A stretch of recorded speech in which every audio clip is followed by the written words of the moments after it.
My name is Caroline Johansson. I'm 28 years old, and for 3 years my parents called every single employer I applied to and told them I had a criminal record.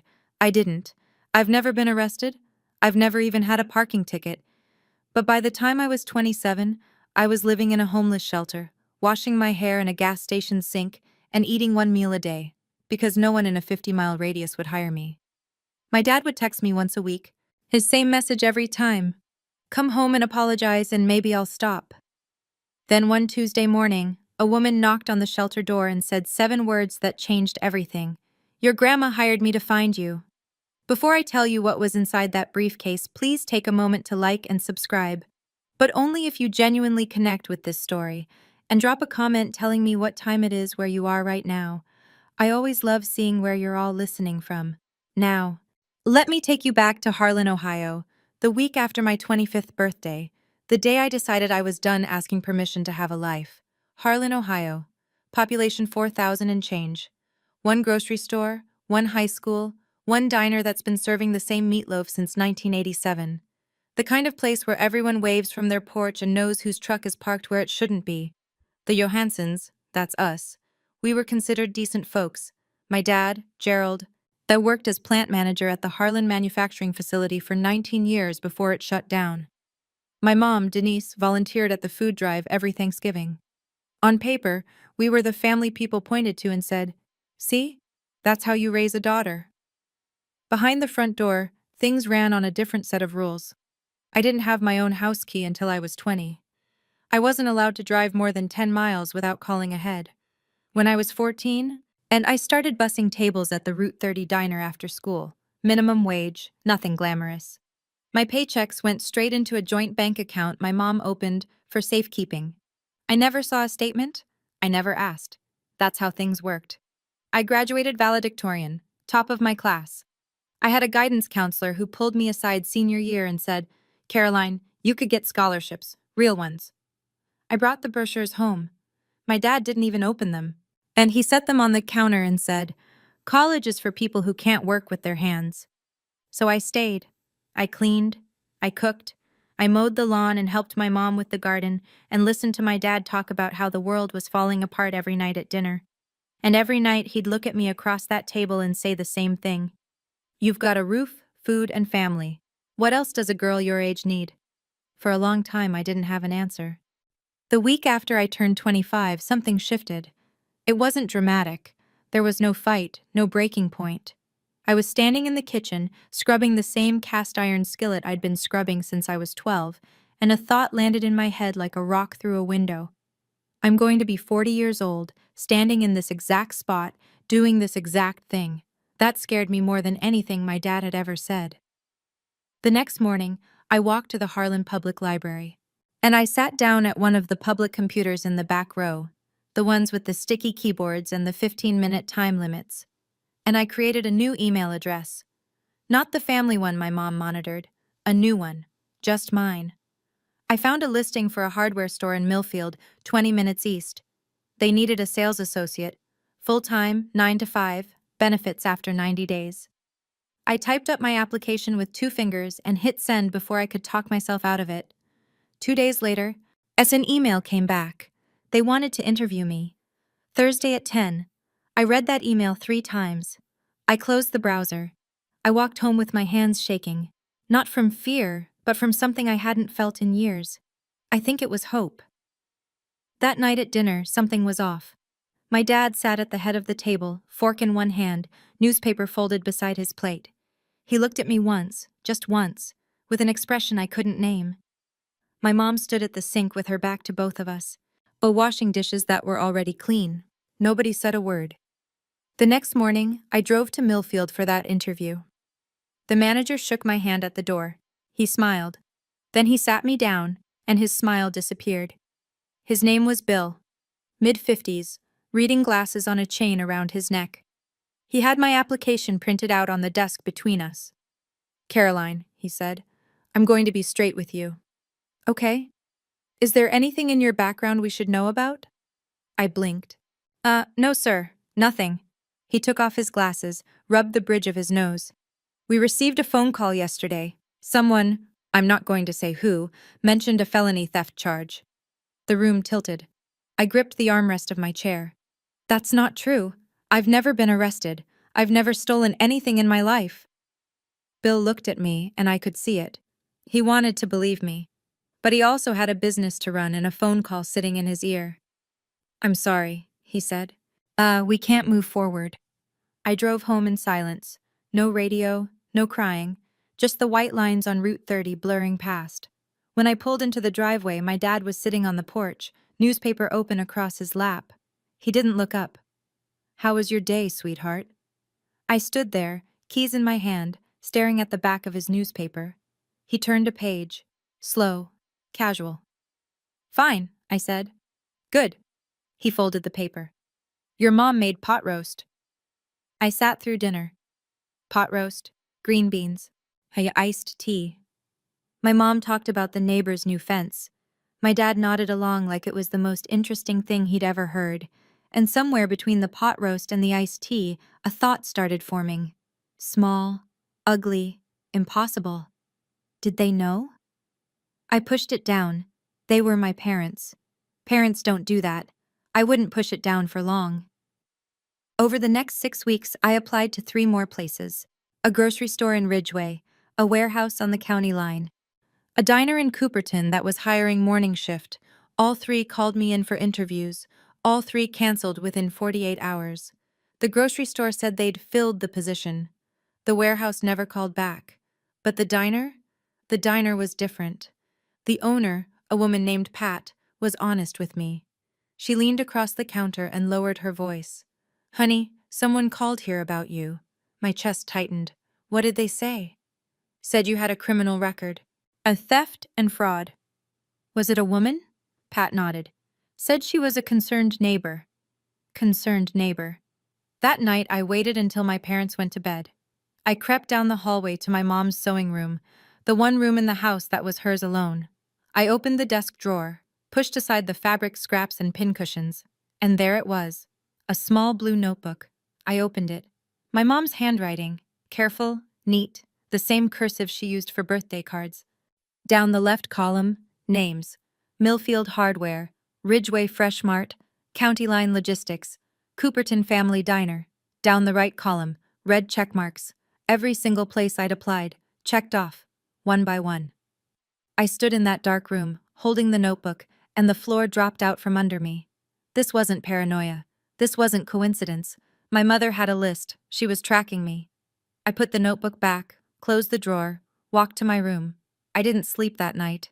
And I just lay there, staring at the ceiling, turning one question over and over. How do you fight the people who are supposed to protect you? The next morning, I placed the blue notebook on the kitchen table. My mom was pouring coffee. My dad was buttering toast. The radio was playing some old country station. Everything normal. Everything ordinary. Mom, I said, explain this. Denise looked at the notebook. Her hand stopped mid-pour. Coffee pooled on the counter. Then the tears came. But you went through my things? Her voice cracked on cue. Is this how I raised you? Going through your mother's private belongings? You called my employers, every one of them. You told them I'm a criminal. I did it because I love you. She pressed a hand to her chest. The world out there is dangerous. You have no idea what can happen to a girl alone. I'm 25, Mom. I'm not a girl. My dad set his toast down. He didn't raise his voice. He never did. We're protecting you. Oh, Caroline, you think you can survive out there? You can't even cook for yourself. I've cooked every meal in this house since I was 16. He ignored that. Drop this. Right now. I'm going to call the police. Gerald laughed, one short breath through his nose. And tell them what? That your mom made a phone call? They'll laugh you out of the station. I looked at my mother, tears running down her face, coffee still pooling on the counter. I looked at my father, calm as Sunday morning, and buttering his second piece of toast. If you don't stop, I said, I'm leaving. He didn't blink. You walk out that door, you walk out with nothing. No money, no papers, nothing. I thought he was bluffing. He wasn't. I packed that night, one backpack, 2 changes of clothes, a toothbrush, my phone charger, and a photo of my grandmother that I kept in my nightstand. When I opened the front door, my mom was standing in the hallway, arms crossed, face dry now. The tears were gone, yet replaced by something harder. "If you leave," she said, "you're dead to us." My dad stood behind her, arms folded, filling the hallway like a wall. He didn't say a word. He didn't need to. I stepped onto the porch, pulled out my phone, opened the banking app. Balance, $0, years of paychecks, tip money from the diner, birthday cash from Grandma Maggie, every dollar I'd ever earned, gone. My mom had been on the account since I was 16. She didn't need my permission to take it. "I need my birth certificate," I said, "and my social security card." "Those belong to this house," my dad said from behind the screen door, and then he closed it. I walked down the driveway at 9:47 p.m. on a Tuesday in October. I had a backpack, a phone with 11% battery, and $12 cash in my back pocket. I didn't have an ID. I didn't have a plan. I didn't have anywhere to go. I walked to the gas station on Route 30, sat on the curb under the fluorescent lights. A semi-truck pulled in and out. The cashier inside looked at me once through the window, then looked away. At 11:16 p.m., my phone buzzed. A text from my dad. "Come home. Apologize. I'll think about it." I turned the phone off, not because I was brave, because the battery was about to die anyway. I had $12 and nowhere to sleep. But for the first time in 25 years, nobody was telling me where to go. I found the Harlan Community Shelter 2 days later, and a woman at the gas station counter, the same one who'd looked away that first night, told me about it on my second morning of sleeping in the bathroom stall. She didn't ask questions. She just wrote down an address on a napkin and slid it across the counter. The shelter was a converted warehouse on Mill Street. 20 beds, a shared bathroom, and a kitchen run by volunteers. It smelled like industrial cleaner and reheated soup. The fluorescent lights buzzed all night. Linda Marsh ran the place. 47, short hair, reading glasses she kept pushing up her nose. She didn't ask me why I was there. She handed me a towel and pointed to bed 14. "You don't have to explain why you're here," she said. "You just have to want to get back up." I was the youngest person in the shelter by at least 15 years. I started the process of replacing my documents. Filed for a new birth certificate through the mail. 6 to 8 weeks, they said. Went to the DMV for a temporary ID, but without my social security card or any supporting documents, I got shuffled into a backlog. Come back in 3 weeks, then come back again. While I waited, I washed dishes at the shelter in exchange for an extra meal. I swept the floors. I organized the supply closet. I needed to be useful. I needed to be moving. And I kept applying for jobs, this time farther out. 30 miles, 40. Places my parents had never heard of, in towns they'd never been to. Yet I told myself, distance would fix it. If I went far enough, their reach would end. I was wrong about that too. The restaurant was in Granton, 35 miles south. A family place, checkered tablecloths, daily specials on a whiteboard. They needed a hostess. I applied online at the library and got an interview the same week. I borrowed a blouse from another shelter resident. Took the county bus at 6 a.m. The manager's name was Dave. He seemed decent. Shook my hand. Said they'd let me know by Friday. Thursday morning, Dave called. I picked up on the first ring. "Caroline, I'm sorry. We've decided to go in a different direction." My stomach dropped. "Can I ask why?" Pause. Long pause. "Someone emailed us a document. Looked like a police report." I sat down on my shelter bed. A police report. It wasn't a phone call this time? No, an email with an attachment. Looked official. A document, typed, formatted, and sent from an anonymous email to a restaurant 35 miles away. My father spent 19 years as a plant manager. He knew how to write memos. He knew how to format official-looking paperwork. He had a printer, a scanner, an old company letterhead that looked close enough to something authoritative if you didn't look too hard. They'd upgraded. Phone calls weren't enough anymore. Then now there were documents. Fabricated evidence designed to look like something a background check might produce. That evening, sitting on bed 14, my phone buzzed. Unknown number, but I knew the cadence. "Still cold out there? Doors still open, for now." I stared at that message for a long time. Then I deleted it. But something else stuck with me that night. Something Linda had mentioned 2 days earlier. A woman had come to the shelter asking about me. A woman I didn't know. She'd left a business card. I hadn't thought much of it then. Now I couldn't stop thinking about it. He called on a Sunday. I don't know why I picked up. Maybe because it was raining and the shelter roof leaked over bed 12 and I was tired in a way that sleep doesn't fix. Come home, Caroline. Stop calling my employers. I don't know what you mean. I've seen the notebook, Dad. What notebook? Mom's, with the check marks. Silence. 5 seconds. 10. When I could hear the kitchen faucet running in the background, the same faucet that dripped for 3 years because he never fixed it. You're confused, he said. You've always been confused. I'm not confused. I'm unemployable, because of you. You're unemployable because you're not ready for the real world. That's what I've been trying to. I'm hanging up. You hang up, you lose this family. I already lost it. I pressed the red button, set the phone face down on the mattress, but my hands were shaking. Not from fear, from the effort of keeping my voice steady for 2 minutes and 14 seconds. I didn't call back. He didn't call again. From that point forward, it was only texts. Once a week, sometimes twice. Always the same tone. A door held open just enough to remind me it could close. Thanksgiving's coming. Your mom's making pie. Saw your friend Katie at the store. She asked about you. Getting cold, shelter can't be warm. Each one a fishhook. And each one designed to make me feel like the problem was mine. That I was the one who'd left. The one who'd broken the family. The one who needed to come crawling back. I saved every text. I didn't know yet what I'd do with them. But something in me said, keep everything. It was the smartest thing I did that year. After I hung up that phone, I sat on my shelter bed and stared at the ceiling for a long time. I kept thinking, why? Why would your own parents rather see you homeless than independent? I still don't fully have that answer. But I want to ask you, have your parents ever destroyed an opportunity for you and then acted like they were doing you a favor? If that hits close to home, I'd really love to hear your story in the comments. In the quiet nights at the shelter, and they were all quiet, just the hum of the baseboard heater and someone coughing 2 beds over, I thought about my grandma, Aunt Margaret Johansson.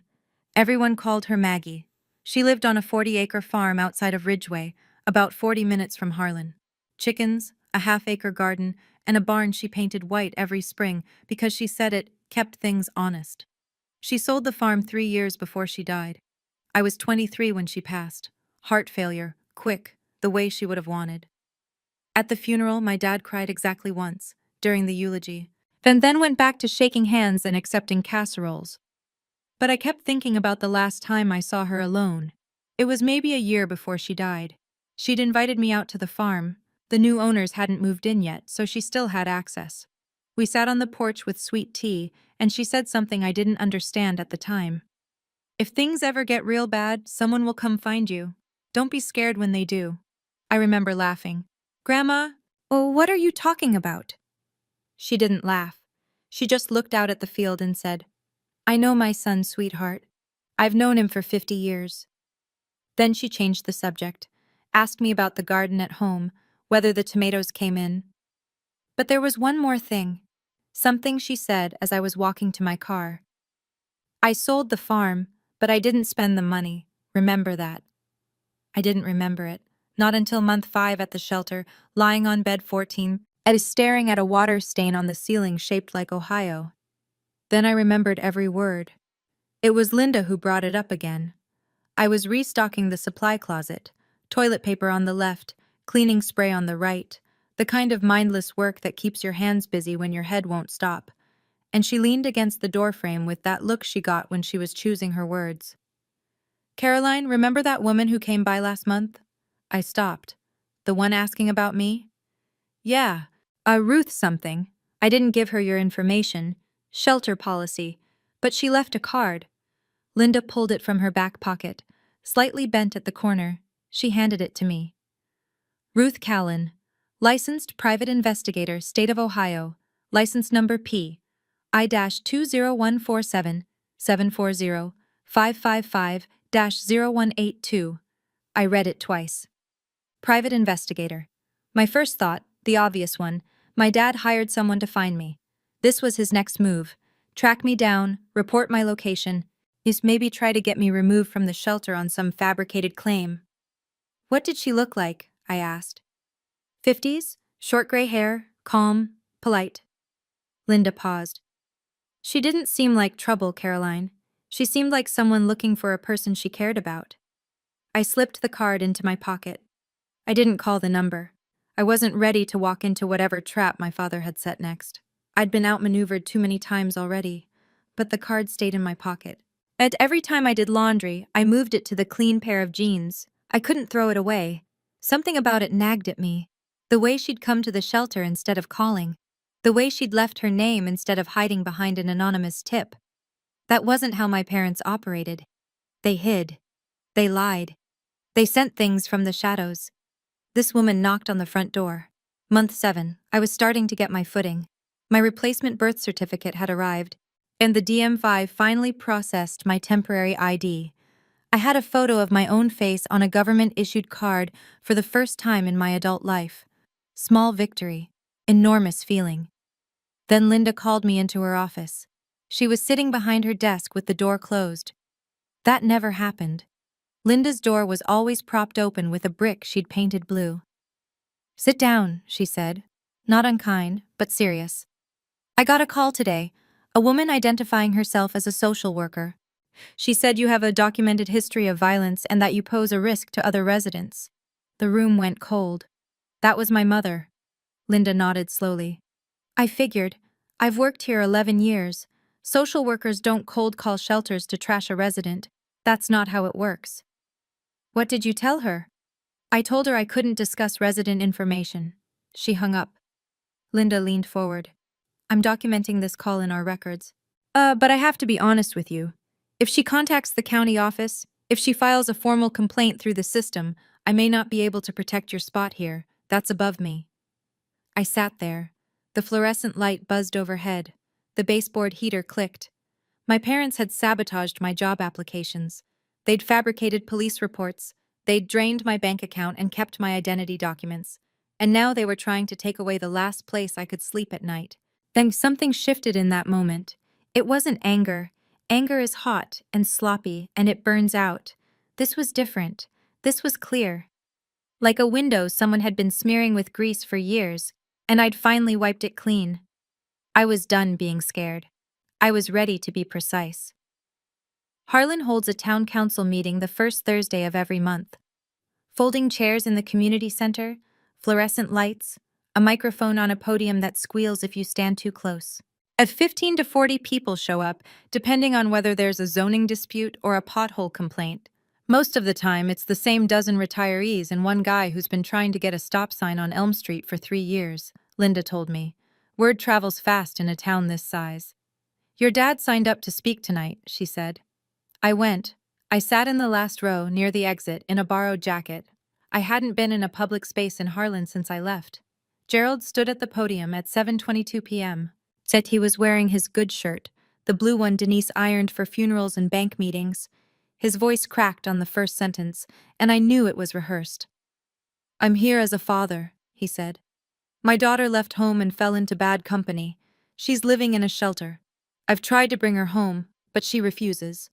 He paused. Let the silence work. A woman in the second row put her hand over her mouth. "I'm asking this community to help me reach my little girl." In the front row, Miss Denise sat with her hands folded in her lap, tears streaming down her face. The woman beside her, Mrs. Patterson from the post office, reached over and squeezed her arm. People turned to look at me. I could feel it. 40 pairs of eyes, some pitying, some curious, some already convinced. The man at the podium was a heartbroken father. The girl in the back row was the problem. Nobody asked me if I wanted to speak. The meeting moved on. I didn't say a word. And I took out a notebook and wrote down everything my father had said, word for word. Then I left through the side door. After that meeting, Harlan made its decision about me. The grocery store where I'd asked about part-time stalking, the manager's wife had been at the meeting. Position filled. The gas station attendant who used to nod at me started looking past me. At the shelter, one of the volunteers, a retired teacher named Barb, pulled me aside during lunch. Honey, maybe you should just go home. Your daddy's heartbroken. I set my spoon down. Did you hear his speech? Everyone heard it. That poor man, standing up there, begging for his little girl to come home. I wanted to scream. I wanted to pull out my phone and show her the texts. Come home. Apologize. I'll think about it. I wanted to describe the blue notebook with the red check marks and the fake police report and the phone call to the shelter claiming I was violent. But I didn't. But because I'd learned something in those 7 months. When your accuser cries in public, nobody listens to the accused. A few days later, someone from a local congregation called the shelter. Not any specific church, just a concerned member of the faith community, suggesting a family reconciliation meeting. Linda politely declined on my behalf. The walls were closing in. My parents had turned the entire town into their surveillance system. Every sympathetic neighbor, and every well-meaning volunteer, every person who saw Gerald's trembling lip at that podium, they all became extensions of the trap. But I kept thinking about what my grandmother said. Someone will come find you. And I kept thinking about that business card in my pocket. Ruth Callan, private investigator. I had nothing left to lose. The shelter was the last wall between me and the street. That night, I pulled the card out and called the number. She came the next morning. 8 a.m., sharp. And Linda let her in. Ruth Callan was exactly as Linda had described. Mid-50s, short gray hair, no jewelry, no nonsense. She wore a plain navy jacket and carried a brown leather briefcase that looked older than I was. She sat on the folding chair next to my bed. Shelter was mostly empty. Everyone else was at the day center or out looking for work. Caroline Johansson? That's me. She set the briefcase on the bed between us. On the leather, as in faded black ink, handwriting I recognized, were 5 words. For Caroline, when she's ready. My grandmother's handwriting. The air left my lungs. My name is Ruth Callan. I'm a licensed private investigator in the state of Ohio. Your grandmother Margaret hired me 10 years ago. 10 years. I would have been 18. She paid me a retainer, up front, for a decade of periodic surveillance on your parents. Her instructions were specific. Ruth paused. And give her this. How did you know it and give her this? How did you know it was bad enough? Ruth looked at me, steady. When your mother called the shelter pretending to be a social worker, I was already monitoring the situation. I'd been tracking the calls to employers for 2 years. I have records of 37 separate contacts your mother made. As I have copies of the fabricated documents your father created, I have everything. I stared at the briefcase. My grandmother's handwriting. A decade of planning. An old woman on a sold farm, looking 10 years into the future and seeing exactly what would happen. She predicted this, Ruth said quietly. Almost to the year. I reached for the clasp. Inside, on top, was a sealed envelope, cream-colored. My name in Grandma Maggie's handwriting, the same cursive she used on birthday cards. Reading this, things have gotten bad. I'm reading this, things have gotten bad. I'm sorry I couldn't stop your father while I was alive. I tried. I spent 30 years married to a man just like him, your grandfather, and I know how the walls close in, how they make you think the cage is normal. But I spent my last years making sure you wouldn't be trapped forever. Inside this case is your way out. Use it wisely. Don't use it for revenge. Use it for freedom. I love you more than he ever let me show. Grandma Maggie. I set the letter down. My hands were steady. My eyes were not. Ruth waited. Then she opened a second compartment in the briefcase and pulled out a thick manila folder. She laid it on the bed and opened it. 5 years of documentation. Organized by date. Tabbed. But recordings of Denise's phone calls, 37 of them, where she identified herself as a concerned neighbor, a family friend, and in 2 instances, a social worker. Each recording had a date stamp, a phone number, and a transcription. Copies of emails sent from an anonymous account traced to the Johansson household IP address, containing attachments that mimicked police reports. Ruth had screenshots and metadata, photographs of the blue notebook, taken through the Johansson kitchen window during one of Ruth's periodic surveillance visits. I looked at Ruth. Is this admissible in court? Every bit of it, Ohio is a one-party consent state for recording, and I was hired as a licensed PI.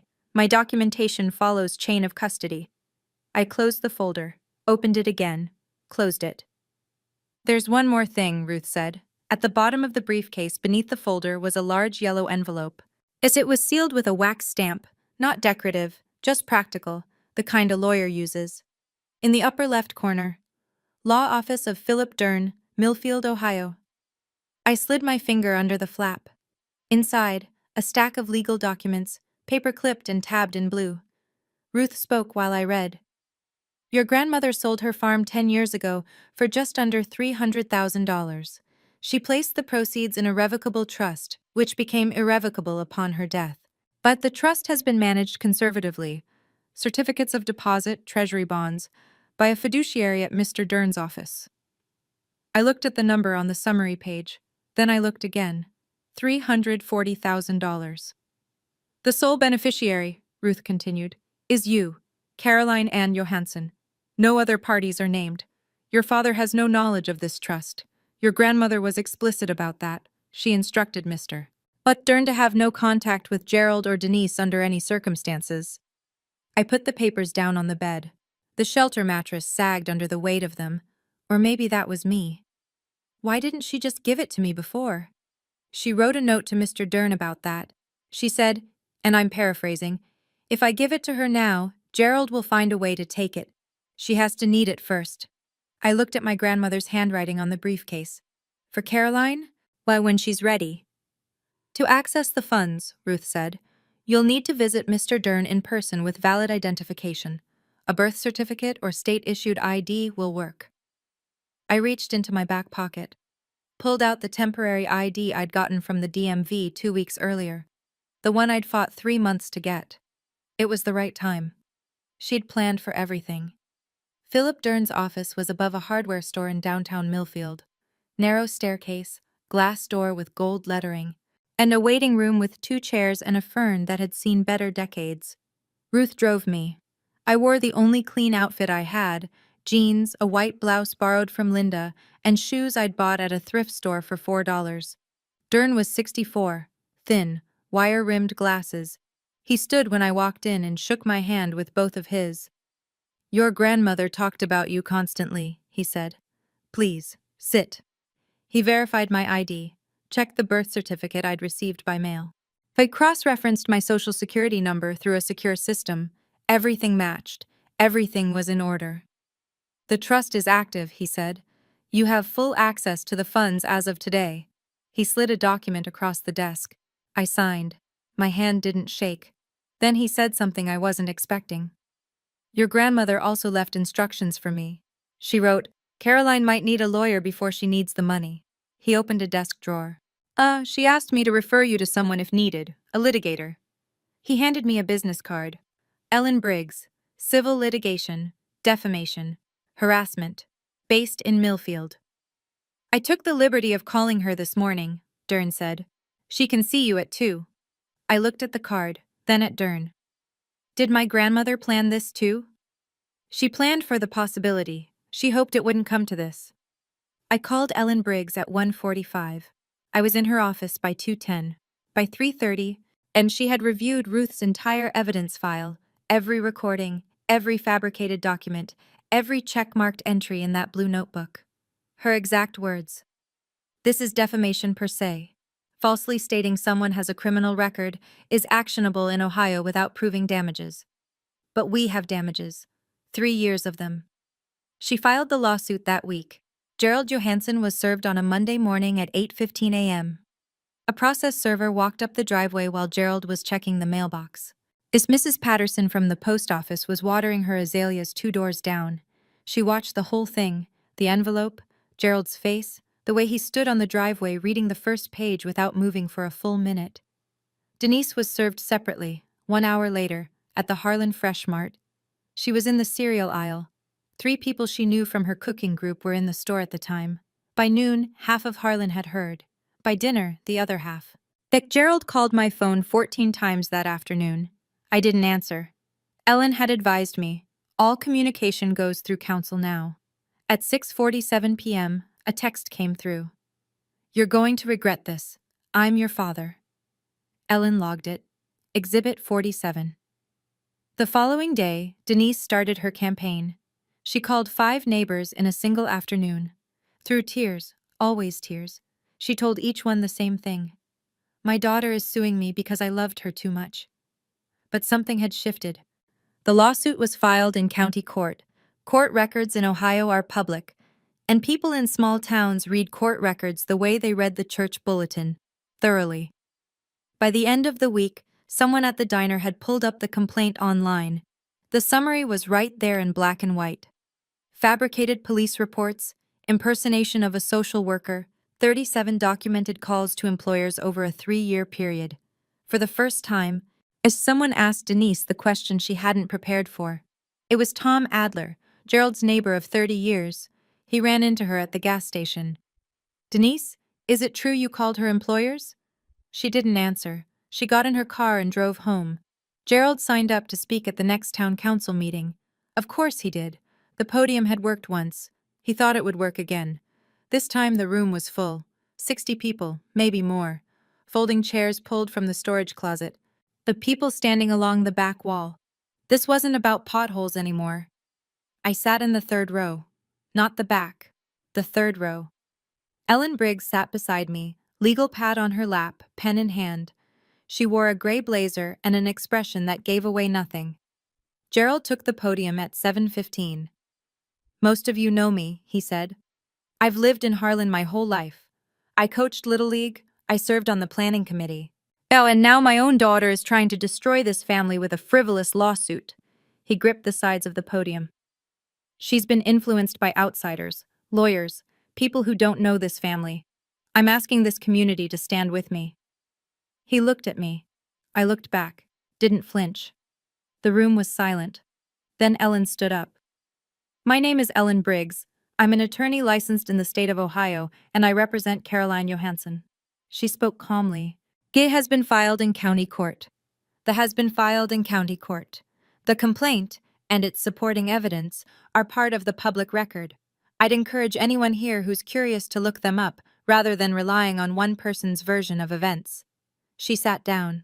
No drama, no accusations, no raised voice. The room was quiet for 8 full seconds. I counted. Then the council chair cleared his throat and moved to the next agenda item. Gerald stood at the podium a moment longer. Then he sat down. He didn't look at me again. The court granted the civil protection order 11 days later. 500 feet. No direct contact. No contact through third parties. No phone calls, no texts, no letters, no emails, no messages relayed through neighbors, friends, or anyone else. And Gerald violated it within the first week. He borrowed his neighbor's phone, a man named Dale who didn't know any better, and texted me, "This isn't over, Caroline." Ellen documented it, filed it with the court. Gerald received an official warning from the judge. One more violation, and he'd face contempt charges. The defamation case moved forward. Ellen submitted Ruth's evidence package, the recordings, the call logs, the fabricated documents, the metadata linking the anonymous emails to the Johansson household, 37 calls, 5 forged police reports, 3 years of systematic interference with my ability to earn a living. Gerald hired a lawyer, a low-cost attorney from 2 counties over who looked like he'd rather be anywhere else. After reviewing the evidence, he called Ellen and recommended settlement. Gerald refused. I'm not settling with my own daughter. His attorney withdrew from the case the following week. Gerald didn't hire a replacement. Meanwhile, the court records were doing their work. In Harlan, public documents are public conversations. People read, people talked. Did you see the part about the social worker call? She made 37 calls. Gerald faked a police report. Gerald Johansson? At the Harlan diner, where I used to bus tables at 14, the cook told a regular, "That girl applied here once. I turned her down because of a phone call. I feel sick about it." The truth doesn't need a podium, it just needs to be accessible. Slowly, then all at once, Harlan started reading. Denise was the first to feel it. The Thursday Cooking Circle, a group of 8 women who'd been meeting at each other's houses for 15 years, sent her a message through the group organizer. "We think it's best if you take a break for now, Denise, just until things settle down." Things were not going to settle down. Gerald went to the coffee shop on Main Street, his booth, his morning routine for 20 years. The booth was occupied. By nobody. People just weren't sitting there. He took a table by the window. No one joined him. The waitress refilled his coffee without making eye contact. Tom Adler, his neighbor, the one who'd asked Denise the question at the gas station, came to the house. "Jerry, I've known you 30 years. Gerald stood in the doorway, one hand on the frame. Did you really fake a police report? Gerald closed the door in his face, didn't say a word. On the legal side, things accelerated. Dave, the restaurant manager in Granton who'd canceled my interview after receiving the fake police report, he called Ellen's office, voluntarily. He said he was willing to testify. He still had the email with the forged attachment saved in his inbox. Bill from the Millfield hardware store came forward too. He'd kept a note about the phone call in his hiring file. He remembered the date. He remembered the voice. I didn't participate in any of this. I didn't call anyone. I didn't post anything. I didn't go door to door telling my side. I didn't have to. The evidence existed. The court records were public. And the people of Harlan, for all their flaws, could read. The town didn't turn on Gerald because I asked them to. They turned because the math stopped adding up. Gerald didn't show up to court. After his attorney withdrew, he represented himself for exactly one filing, a handwritten response that read, in full.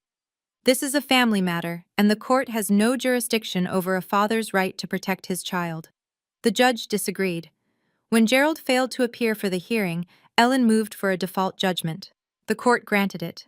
Defamation per se. Tortious interference with prospective employment. Fed damages, $85,000. Calculated from 3 years of lost income and documented harm. Gerald didn't pay. Ellen filed a lien on the Johansson house. I was sitting in Philip Dern's office when the judgment came through. He printed it out and handed it to me across the same desk where I'd signed the trust documents 2 months earlier. "How do you feel?" he asked. "Tired," I said, and I meant it. That same week, Dern offered me a job, and not out of charity. He'd been watching me organize Ruth's evidence files, build timelines, cross-reference dates. "I need an administrative assistant," he said. "You're the most organized person I've met in 40 years of practice."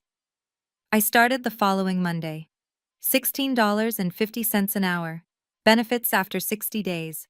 A desk by the window with a fern that needed watering. With the trust funds, I rented a 1-bedroom apartment in Millfield. Ground floor, small kitchen. A door with a lock and a key that belonged to me. I bought a used Honda Civic with 140,000 miles. I opened a bank account with only my name on it. I bought groceries for the first time in my life without asking anyone's permission. The apartment was quiet. No one asked where I was going. No one checked my email. No one called my employer. The quiet was the loudest thing I'd ever heard. You know, when I was sitting in that courtroom and the judge read the ruling, I didn't feel joy. I felt tired. 3 years of my life, gone. 8 months in a shelter bed. All because my parents would rather destroy me than let me go. Let me ask you something specific. If your parents had faked a police report to stop you from getting a job, would you have sued them? Or would you have walked away? Tell me in the comments. I genuinely want to know. 3 months after the judgment, a letter arrived at the shelter. Linda forwarded it to me. Denise had sent it to my old address. Not my new one. A technical gray area in the protection order, but a violation of its spirit. I opened it at my kitchen table. My kitchen table. Dear Caroline, I'm your mother. I'll always be your mother. Dad says he's sorry. Come have Thanksgiving dinner. We can put this behind us. I read it twice, then a third time. Dad says he's sorry. Not Dad is sorry, says, like she was relaying a weather report. We can put this behind us. Not I was wrong. Not I shouldn't have called your employers 37 times. Not I forged documents to keep you unemployable. Just, we can put this behind us. Like it was a disagreement about the thermostat. I sat with that letter for an hour. I made coffee. I fed my cat, a tabby I'd adopted from the Millfield shelter and named Maggie. Because of course I did. Then I wrote back, through Ellen, as the protection order required. Mom, I wish you well. But love does not include sabotaging your child's ability to survive. You called my employers. You impersonated a social worker. You tried to get me removed from the only place I had to sleep. Please respect the court order. Do not contact me again. Caroline. I sealed the envelope, stamped it, drove to the post office in Millfield, not the one in Harlan, not the one where Mrs. Patterson would see me and report back. Then I went home. My home. I cooked dinner for one.